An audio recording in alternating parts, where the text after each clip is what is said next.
80% সংসদ সদস্যরা চোরা কারবারির সাথে জড়িত। উনি বলেছেন। উনি তো অনেক দিনের পুরনো পলিটিশিয়ান এবং সবাই জানে তাকে। তো সেই জায়গায় উনি মন্ত্রীও ছিলেন। লোকাল নির্বাচনেও 8% 9%-এর বেশি লোক ভোট দিতে চায় না। আমারই এক জানাশোনার লোক এই আজকে সকালে ফিরে আসছে, উনি হেরেছেন একটা উপজেলাতে। বলছে যে 8% ভোট টোটাল, এবং সরকারিভাবে দেখানো হচ্ছে 18%। বলে যে লোকজনকে আনাই যায় না ভোট কেন্দ্রে টাকা না দিলে, পয়সা না দিলে একটা ভোটারও আসে না। আমি কি জন্য যাব? এই যে অবস্থা হচ্ছে, এক একজনের এই লোকাল ইলেকশনে আপনি কোটি কোটি টাকা খরচ করছে। কেউ জিজ্ঞেস করছে ভারত দায়ী কি ভারত দায়ী না, বা ভারত জড়িত কি জড়িত না? ভারত তো জড়িত। তার ওখানে মার্ডার হয়েছে, এবং উনি যে গেলেন, উনি তো নোটিফিকেশন দিয়ে যান নাই। আমরা যখন আইনগুলো পরিবর্তন করি, সে আইনের মধ্যে অনেকগুলো ধারা তৈরি করা ছিল, সেগুলো আস্তে আস্তে কিন্তু নেই বা শিথিল হয়ে গেছে। হ্যাঁ, যেমন আমরা বলেছিলাম যে আপনারা কাউকে নমিনেশন দিতে হলে আগের থেকে, কয়েক বছর আগের থেকে একটা মাঠ পর্যায়ে আপনারা ইলেকশন করান, যেটাকে বলে ইনক্লুসিভ সিস্টেম।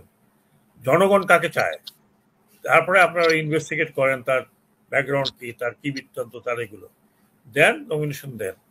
কিন্তু সেটা কেউ মানছে না, নেই। সেখানে বলা হচ্ছে অন্যরকম এমন ভাবে।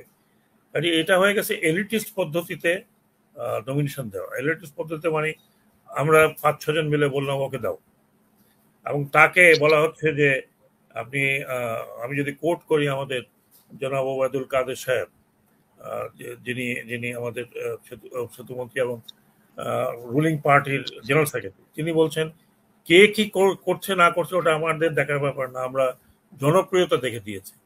তাহলে তো একটা কথায় শেষ।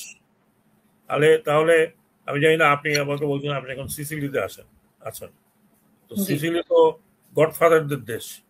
তাহলে তো আমেরিকা তো পপুলার, ওনারও তো পপুলার। আমি তো নিজে আমেরিকাতে দেখেছি গডফাদাররা কত পপুলার, কত পাওয়ারফুল। তাদেরকে নমিনেশন দেয় না কেন? তারাও তো পাওয়ারফুল, তারাও তো। একজন গডফাদার জনপ্রিয় হলেই কি দেওয়া যায় কিনা, এখন আমাদের এখানে তো বলা হচ্ছে, আমি শুধু এক পার্টি, সব পার্টি জনপ্রিয়তা দেখে তাকে আপনি নমিনেশন দিচ্ছেন। আপনি তার ব্যাকগ্রাউন্ড চেক করছেন না, যে এই ভদ্রলোক বা অমুক লোক জনপ্রিয় ঠিকই, কিন্তু তিনি কি সংসদে বসার মতো উপযুক্ত নৈতিকভাবে বা নীতিবান মানুষ কিনা। এখন এই মাত্র কয়েকদিন আগে 14 দলের একজন শরিক, দিলীপ বড়ুয়া, আপনি নিশ্চয় পড়েছেন, উনি বলছেন 80% সংসদ সদস্যরা চোরা কারবারির সাথে জড়িত। উনি বলেছেন। উনি তো অনেক দিনের পুরনো পলিটিশিয়ান এবং সবাই জানে তাকে। তো সেই জায়গায় উনি মন্ত্রীও ছিলেন থেকে। তো আমি ওনাকে যদি উদ্ধৃত করে বলি যে অ্যাকচুয়ালি তাই। আপনি আমাদের এখানে যে ব্যবসায়ীরা গিয়ে এমপি হয়ে যাচ্ছেন, বেশিরভাগই তো অবৈধ টাকার মালিক, ব্যাংক ডিফল্টার বেশিরভাগ। তো এখন টাকা আছে, আপনি টাকা ছড়াচ্ছেন।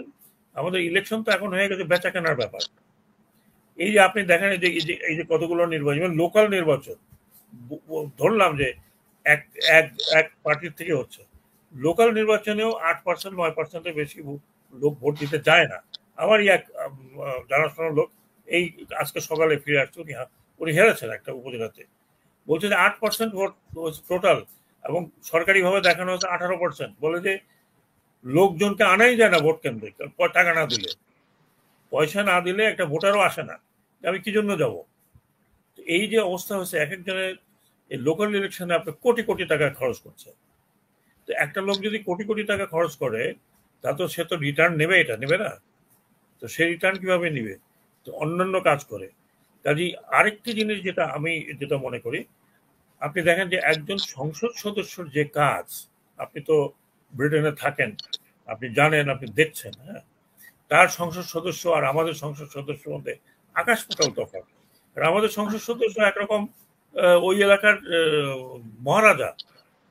হ্যাঁ, আমাদের মানে ইউকে বা ফার্স্ট ওয়ার্ল্ড কান্ট্রি গুলোতে সংসদ সদস্য মানে একজন সাধারণ মানুষের মতো চলাফেরা, বরং আরো দায়বদ্ধতা বেশি। না না, শুধু তাই না, তারা তো আপনার লোকাল গভর্নমেন্ট হস্তক্ষেপ করতে পারে না। না। তারা তো আপনি স্কুল কলেজের প্রেসিডেন্ট না, চেয়ারম্যান না। আমাদের এখানে সবকিছু দায় দায়িত্ব তাদেরকে দেওয়া হয়েছে।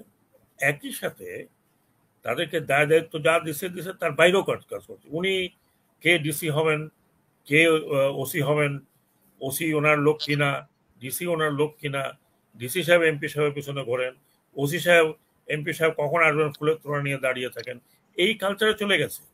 কাজেই একজন মেম্বার পার্লামেন্ট তার অন্যান্য কাজ বাদ দিয়ে উনি এই করে বেড়ান। এই জন্য আমরা শুনি ওসিকে থাপ্পড় মারে, না হয় আপনি কোনো কলেজের প্রিন্সিপালকে থাপ্পড় মারেন, লাথি মারেন, গালিগালাজ করেন, লোকে থরথর করে কাঁপে।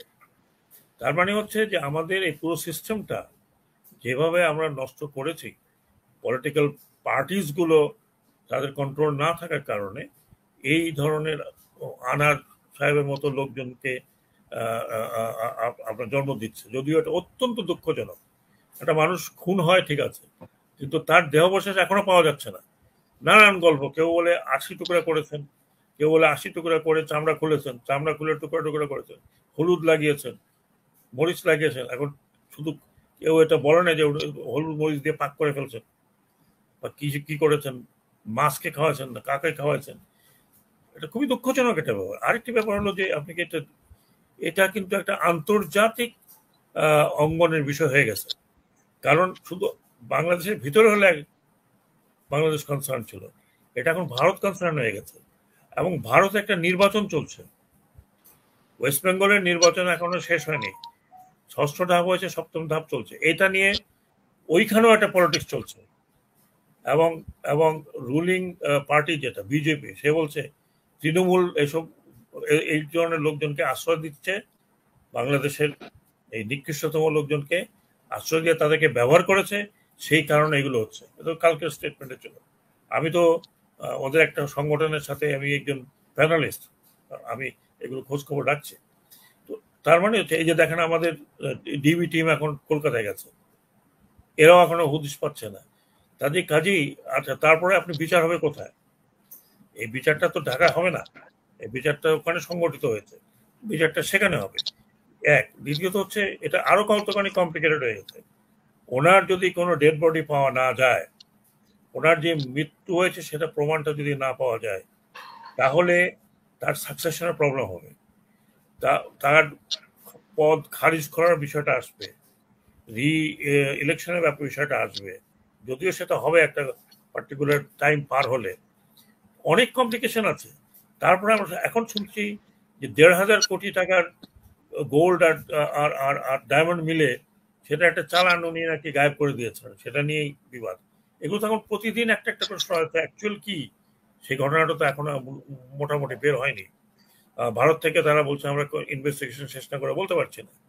আমাদের এখানে অনেক কথাবার্তা পেপার পত্রিকায়, কিন্তু ভারত থেকে এটা বললো, আমাদের কেন মানে এটা জানাজানি হওয়ার সাথে সাথেই কিভাবে আমাদের এমপি আমাদের মন্ত্রীরা বলছেন যে ভারত এটার সাথে জড়িত না? শোনেন, এইগুলোর উত্তর দিতে গেলে তো অনেক কথা বলতে হয়। ভারত কেউ জিজ্ঞেস করছে যে ভারত জড়িত কি জড়িত না? এটা ইনভেস্টিগেশন হবে। এখন তো ভারতের যে একজন যার কাছে ছিলেন, গোপাল কোথায় তার নাম, তাকে তো ভারতীয় এজেন্ট সিআইডি খুঁজে বেড়াচ্ছে। উনি নাকি নাই, উনি হাওয়া লাপাত্তা হয়ে গেছে। তো তাকেও তো জিজ্ঞাসাবাদ করতে হবে, তোমার কাছে তোমার পরিচয় কিভাবে হলো, কি ব্যবসা করো, সে তো গোল্ড বিজনেস করে। তো এটা এখন আমাদের, শোনেন, আমাদের দেশে যার যা কাজ সেটা করে না। ধরুন একটা স্টেটমেন্ট যেটা পররাষ্ট্র মন্ত্রণালয় থেকে আসার কথা, এটা সবাই একই কথা বলতে হবে। পররাষ্ট্র মন্ত্রণালয়ের কাজ কে করছে নোবডি নোজ, আরেকজনের কাজ কে করছে নোবডি। প্রথমেই আমরা একবার সবার আগে একটা স্টেটমেন্ট দিয়ে বলি যে আমি তো ভাই কলা খাই নাই, আপনাকে তো কেউ জিজ্ঞেস করে নেই। ইনভেস্টিগেশন হওয়ার পরে বোঝা যাবে। মানে ভারতের পশ্চিমবঙ্গের পুলিশ তো খুবই সিরিয়াসলি আজকে 13 দিন থেকে কাজ করছে। 13 দিন বলে, 13 দিন হয়ে গেছে নাকি আমি জানি না কতদিন হয়েছে। সম্ভবত হ্যাঁ 13 দিন। এইগুলো আমাদের কে কি বলে, এখন আমাদের এগুলো গা হয়ে গেছে। এগুলো নিয়ে আমরা জানি যে এক একজন এক একটা সবাই একটু লাইমলাইটের কি আমি ভারত তোমাদের দায়িত্ব না। কেউ জিজ্ঞেস করছে ভারতের দায়ী কি ভারত দায়ী না, বা ভারত জড়িত কি জড়িত না? ভারত তো জড়িত, তার ওখানে তার ওখানে মার্ডার হয়েছে, এবং উনি যে গেলেন উনি তো নোটিফিকেশন দিয়ে যান নাই। সাধারণত তো আপনি একজন এমপি, আপনার কাছে রেড পাসপোর্ট, আপনি এক বিদেশে যাচ্ছেন, উনি বলছেন উনি চিকিৎসার জন্য গেছেন, সেটা তো ওখানকার ডেপুটি হাই কমিশন তো জানার কথা।